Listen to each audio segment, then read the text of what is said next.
तो इंतखाबी जंग जारी है, जहां यूपी में तीसरे मरहले के तहत पोलिंग जारी है। वहीं पंजाब में 117 सीटों पर 8 बजे से वोटिंग शुरू हो जाएगी। कानपुर से हमारे नुमाइंदे तारिक कमर हमारे साथ बने हुए हैं। तारिक, ये बता दें कि कानपुर में वज़ीर-ए-आज़म नरेंद्र मोदी ने भी खूब कैंपेनिंग जिस तरह से की, पब्लिक मीटिंग को एड्रेस किया उन्होंने, और उसमें उन्होंने खूब ऑपोजिशन पार्टियों को तनकीद का निशाना बनाया और कहा कि वोट जो है बीजेपी को ही मिलना चाहिए।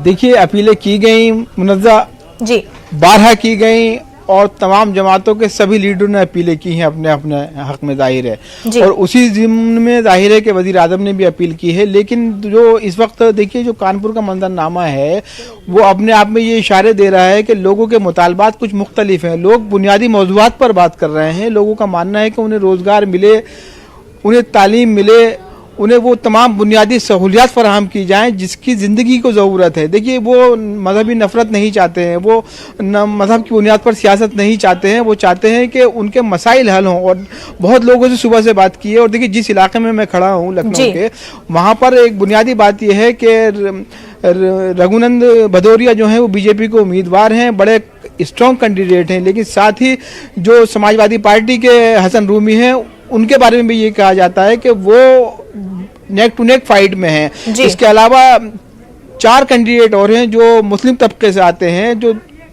बीएसपी ने भी मुस्लिम कैंडिडेट को नुमाइंदा बनाया है अपना, और उफैजी की पार्टी से भी जाहिर है कि मुस्लिम उम्मीदवार हैं। आपने भी राशिद जमाल को टिकट दिया है और राष्ट्रीय उलमा काउंसिल ने भी मेराज को टिकट दिया है, और वैसी साहब की पार्टी ने मोइनुद्दीन को टिकट दिया। तो देखिए, ये 5-6 कैंडिडेट मुस्लिम हैं और एक रघुनंदन भदौरिया जो हैं वो यहाँ पर बीजेपी के लिए फाइट कर रहे हैं। तो देखिए, अगर वोट बैंक की तकसीम हो जाती है तो कहीं ना कहीं हम ये देखते हैं कि एक बार फिर वही मंजर दोहराया जाएगा जैसा कि बीजेपी स्ट्रॉन्ग रही है। हालांकि गुज़िश्ता इलेक्शन में कानपुर कैंटोनमेंट से कांग्रेस पार्टी ने फतह हासिल की थी और सुहेल अख्तर अंसारी ने 10,000 वोटों से बीजेपी के उम्मीदवार को शिकस्त दी थी। मैं कुछ अपने लोगों से भी बात करूंगा जो वोट डालना है, लेकिन इस वक्त हमारे साथ लाल सिंह जी मौजूद हैं। बहुत अहम इंतजाम लाल जी आपने किए हैं। हम जानना चाहते हैं आपसे कि ये हसास इलाका लगता है, तो क्या कुछ कहना चाहेंगे, किस अंदाज के इंतजाम हैं? और अभी तक तो शांतिपूर्वक हो रहा है मतदान, आगे के लिए क्या उम्मीद करते हैं? क्या बंदोबस्त आपकी जानिब से ऐसे है कि इत्मीनान रखा जा सके? मतदान शांतिपूर्वक रहेगा। वो लाइन लगा करके अपना अपना सब मतदान कर रहे हैं। शांति व्यवस्था बनाना हमारा काम है, वो सकुशल चल रहा है। हमने देखा कि सुबह 7 बजे से पहले ही यहाँ पर लाइन लग गई थी और आपका जो अमला था पूरा मुस्तैद था। तो ये सिर्फ इसी पोलिंग बूथ का मामला है या हर पोलिंग बूथ पे एडमिनिस्ट्रेशन इतना ही मुस्तैद नजर आएगा? उम्मीद तो ये है सभी जगह ऐसा होगा, लेकिन हमारे यहाँ जब लाइन लग गई तो हम भी अपना मुस्तैद हो गए। सभी जगह ऐसी स्थिति होगी। देखिए, अब मैं आपको कुछ लोगों से बात करूंगा इधर कि किस अंदाज से वोटिंग यहाँ पर चल रही है और क्या कुछ मौजूदात लेकर लोग सामने आए। चाचा इधर आइए, आप वोट डालने यहाँ पर आए हैं, क्या चाहते हैं, किन बुनियादों पर वोट कर रहे हैं आप? हमारी तबीयत ठीक नहीं बता पाएंगे। आइए कुछ और लोगों से बात करेंगे कि देखिए, ये तमाम लाइन देख सकती हैं आपके वो लोग हैं जो वोट डालने के लिए यहाँ पर तशरीफ लाए हैं और ये लाइन सुबह से यहाँ पर लगी हुई है। तो कुछ लोगों से बात करते हैं कि उनके पास क्या मौजू है, किन बुनियादों पर वोट करना चाहते हैं। वोट सर हम लोग बिल्कुल तारिक कमर, लेकिन राम गोपाल यादव इस वक्त क्या कह रहे हैं उनको पहले सुन लेते हैं। बहुत अच्छा होगा, बल्कि उनसे भी बेहतर होगा। और मैं नहीं समझता हूँ, कुछ जिले तो ऐसे हैं जैसे एटा है, कासगंज है, कन्नौज है, फर्रुखाबाद है, इटावा है, मैनपुरी है, फिरोजाबाद है, इनमें और कानपुर देहात है, इनमें एक भी सीट बीजेपी नहीं जीतने जा रही, एक भी। और शेष जगह भी हमारा बहुत अच्छा है। तो हम लोग काफी आगे, अब इतनी बढ़त बना ली है कि बीजेपी लाख कोशिश करने के बावजूद उसके आसपास भी नहीं पहुंच सकती, वो मीलों पीछे। बताया जाता है कि ये सफाई और इटावा जिले और जसवंत नगर जो सीट है परंपरागत आप लोगों की सीट मानी जाती है। ऐसे में बीजेपी ने अपने मिनिस्टर बघेल साहब को उतारा है, क्या ये चुनौती है आसपास? कोई चुनौती नहीं, कोई नहीं। वो तो इनका जो उम्मीदवार खड़ा किया तो भाग गया था, जब कोई नहीं मिल रहा था तो बैल का बकरा बनाने के लिए आखिरी दिन भेज दिया उसे। कोई चुनौती नहीं, लाखों वोट से हारेगा बीजेपी का उम्मीदवार। और ये वोट बीजेपी को ना देने की वजह क्या मानी जा रही है प्रदेश में? देखिए, बीजेपी में जो योगी सरकार रही है उसमें लगातार सिर्फ लोगों का उत्पीड़न किया है। जो बीजेपी का मतदाता था वो भी बहुत निराश है और उसमें बड़ा हिस्सा समाजवादी पार्टी को वोट दे रहा है। अब की तो ऐसा लगता है कि समाजवादी पार्टी के जो उम्मीदवार हैं उनमें मतदाताओं ने किसी उम्मीदवार को देखा ही नहीं, सिर्फ अखिलेश के नाम पे वोट दिया, सिर्फ साइकिल देखी, कोई उम्मीदवार नहीं देखा। जिसे हम समझते थे कमजोर उम्मीदवार है वो भी चुनाव जीत रहा है। दो आरोप तो रामगोपाल यादव सपा की जीत का दावा करते हुए आपको बता दें कि इनका दावा है कि बीजेपी को जीत बिल्कुल नहीं हासिल होगी और लाखों के वोट से बीजेपी पीछे रहेगी। कासगंज से हमारे नुमाइंदे रोहित हमारे साथ जुड़ चुके हैं। रोहित, कासगंज के बारे में कहा जाता है कि जो कासगंज से जीता वो लखनऊ भी जीत जाएगा। इस बार कासगंज में किस तरह का चुनावी माहौल देखने को मिल रहा है?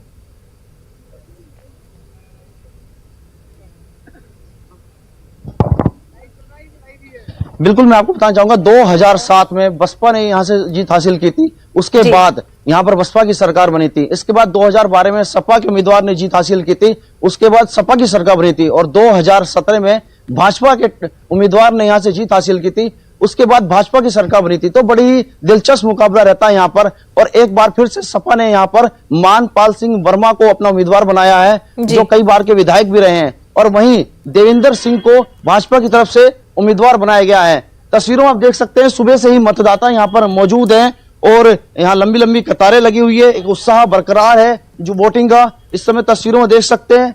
बात करते हैं किन मुद्दों पे वोट कर रहे हैं आज? सर बेरोजगारी सर।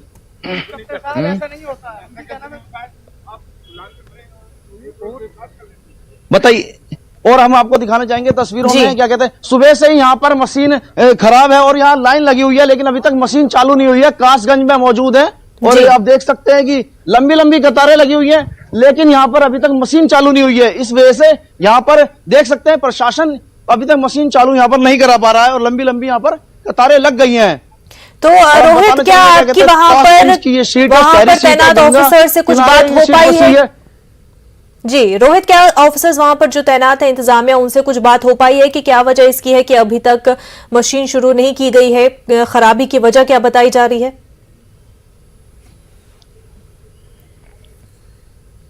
बिल्कुल, देखिए क्या कहते हैं, हमने ये तीसरा चरण है जिसमें हम चुनाव प्रक्रिया में लगे हुए हैं और ये जो मशीन यहाँ पर खराब हुई है, मशीन बदली जा रही है। 7 बजे का समय है लेकिन 7:45 यहाँ बज चुके हैं, अभी तक मशीन चालू नहीं हुई है और कतार लगी हुई है मतदाताओं की। वहीं अगर पुलिस प्रशासन की बात करें तो पुलिस कवरेज करने से भी रोक रही है, जबकि जो पत्रकार हैं वे अपनी सीमा में रहकर यहाँ से कवरेज कर रहे हैं और पुलिस कह रही है कि लाइन जो यहाँ लगी हुई है, यहाँ पर भीड़ दिखाई जा रही है कि यहाँ पर अभी तक वोटिंग चालू नहीं है। कुछ देर पहले यहाँ पर हंगामा भी हुआ था जिससे कि मतदाता ये कह रहे थे कि अभी तक मशीन यहाँ चालू नहीं हुई है। वहीं पुलिस के साफ तौर पर कह रही है कि आप यहाँ कवरेज मत करिए और लाइव प्रसारण चल रहा है, लेकिन पुलिस अभी तक यहाँ कवरेज करने से भी रोक रही है जो कासगंज में। और प्रशासन की बात करें तो अभी तक यहाँ पर मशीन चालू नहीं हुई है। 1 घंटे का यहाँ समय हो चुका है लेकिन अभी तक यहाँ जागरूकता है लोगों में। 7 बजे से यहाँ पर लोग यहाँ पहुंच चुके हैं लेकिन अभी तक मशीन यहाँ चालू नहीं हुई है।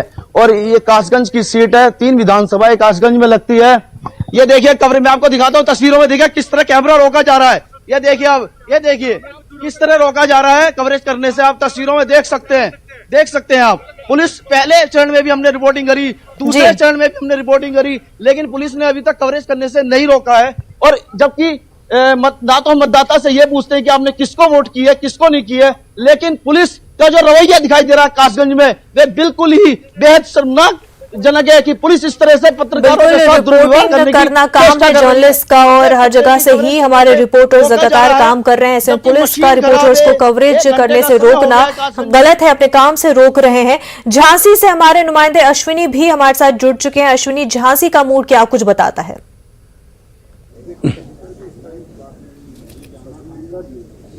देखिए, झांसी में सुबह 7 बजे वोटिंग शुरू हो गई है और जिले में सबसे पहला मतदान जिले के एसएसपी शिवहरी मीणा ने शुरू किया है। झांसी में तकरीबन आधे घंटे को होने को आया है और लोग बड़ी संख्या में सुबह से ही घरों से निकल रहे हैं और वोट करने आ रहे हैं। झांसी में 4 विधानसभाएं हैं और इन चारों विधानसभाओं में बेहद कड़ा मुकाबला माना जा रहा है समाजवादी पार्टी और भाजपा के बीच में। इस समय हम हाफिज सिद्दीकी मतदान केंद्र पर खड़े हैं। आप देख सकते हैं कि मतदान केंद्र में की जो प्रक्रिया है वो चल रही है। बेहद कड़ी सुरक्षा व्यवस्था के बीच इस मतदान केंद्र पर मतदान कराया जा रहा है। जिले के एसएसपी और डीएम भी फिलहाल इस मतदान केंद्र पर मौजूद हैं। तकरीबन 1 घंटे को होने को आया है पूरे मतदान को लेकर के। जिस तरीके से मतदान केंद्र में सुबह 7 बजे से ही भीड़ जुटना शुरू हुई, उसको लेकर के एक बात साफ हो रही है कि इस लोकतंत्र के इस महापर्व को लेकर के लोगों में उत्साह सुबह से ही देखा जा रहा है। लोग बढ़ चढ़ करके मतदान करने आ रहे हैं। बुंदेलखंड किसान बाहुल्य माना जाता है। यहाँ पर किसानों की जो तादाद है वो बहुत ज्यादा है। तो तमाम मुद्दे हैं। देखिए कितना ज्यादा उत्साह है कि ये मतदाता नहीं चलने में असमर्थ है, लेकिन उन्होंने अपने एक वोट की कीमत समझी और ये व्हील चेयर है, इस पर वोट डालने के लिए आए। तो आप समझ सकते हैं कि बुंदेलखंड में कितना उत्साह है। बुंदेलखंड के 5 जिलों की 13 विधानसभा सीट पर आज यहाँ पर वोटिंग चल रही है और प्रमुख मुकाबला जो भाजपा से समाजवादी पार्टी का है। बुंदेलखंड के 7 जिलों के सभी 19 सीटों पर 2017 के चुनाव में सभी 19 सीटें भाजपा के खाते में गई थी। ऐसे में भाजपा अपने इस अभेद किले को बचाने को लेकर के कड़ी कवायद में जुटी हुई है। वहीं समाजवादी पार्टी जो प्रमुख विपक्षी दल से टक्कर भाजपा से हो रही है, वो इस अभेद किले में सेंधमारी करने को लेकर के लगातार कोशिश में लगे हुए हैं। हमारे साथ तमाम लोग हैं। देखिए जो उत्साह देखिए लोगों का, किस तरीके से लोग सुबह से ही जो वोट है वो करने आ रहे हैं। बेहद कड़ी सुरक्षा व्यवस्था है। किसान बाहुल्य माना जाता है ये जिला माना जाता है और इसमें इस तरीके से होता है। हमारे साथ एसएसपी मौजूद है, इनसे बात कर लेते हैं। सर, मतदान शुरू हो गया है, आपने भी मतदान किया है। अब तक का जो आधे घंटे का पोल हुआ है उसकी सुरक्षा व्यवस्था क्या है? क्या लोग निर्भीक होकर मतदान करने आ रहे हैं? देखिए, निश्चित रूप से आम जनता को झांसी के पुलिस प्रशासन ने सुरक्षा का एहसास पूर्व में ही करा दिया था। किसी भी स्थिति में कोई असामाजिक तत्व, कोई अराजक तत्व मतदान को प्रभावित नहीं कर पाएगा। आज 8 से 10 सुरक्षा के हमारे जो अधिकारी कर्मचारी हैं वो हर बूथ और सेंटर पर तैनात हैं। हर 5 मिनट में मोबाइल भ्रमणशील हैं। तो निश्चित रूप से जो सुरक्षा का वातावरण है वो प्रदान किया गया है।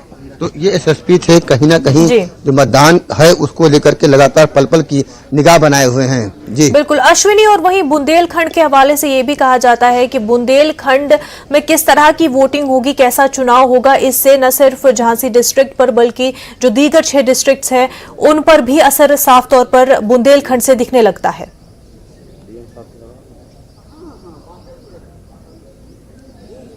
देखिए, बुंदेलखंड को किसान बाहुल्य माना जाता है और यहाँ पे जो किसानों की तादाद है वो अच्छी खासी तादाद मानी जाती है।